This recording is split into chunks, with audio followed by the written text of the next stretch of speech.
Para sa mga taong nagmahal pero niloko.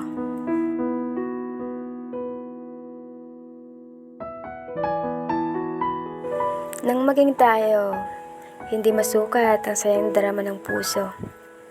Dahil pinapasok mo ang isang tulad ko sa iyong mundo.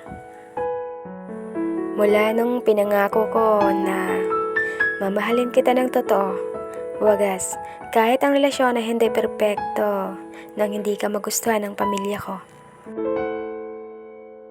Dahil bawal daw tayo. Pinaglaban kita, pinaglaban ko ang relasyong meron tayo. Pinili kong maging masamang anak sa mata ng mga tao. Huwag ka lang mawala sa tabi ko. Dahil ikaw ang aking ligaya, kaya bakit mahal? Bakit sa kabila ng sakripisyo ko, nagawa mo pa akong saktan ng ganito? Sa kabila ng pagmamahal na ibinigay ko, hindi ka pa din nakontento. Paano mo nagawang maging kayo habang may tayo? Bakit hindi mo man lang naisip ang nararamdaman ko?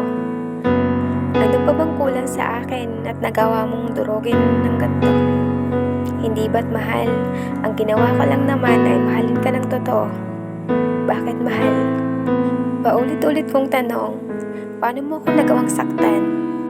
Ang kasagutan ay hindi kayang tanggapin ng aking puso. At ngayon, ako sa iyo ay lumayo upang hilumin ang sugatan kong puso na nilikha mo. Ako pa pala ang may kasalanan kung bakit ka nagloko. Naging kasalanan ko pa kasi mas pinili kong tapusin to. Mahal, tao din ako. Nasasaktan pag niloko, lumalayo upang muling mabuo. Oo, ako ang sumuko, pero hindi ba't ikaw ang siyang nagloko? Kung ayaw mo pala akong mawala, bakit mo ko ginago? Bakit mahal?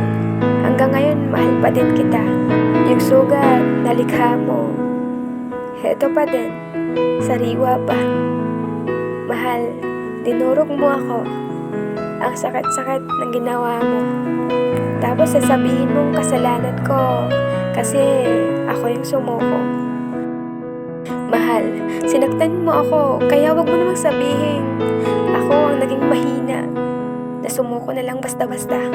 Dahil sa ating dalawa, ikaw ang naging mahina sa tukso. Kaya sana, kung muli mang magmamahal ako,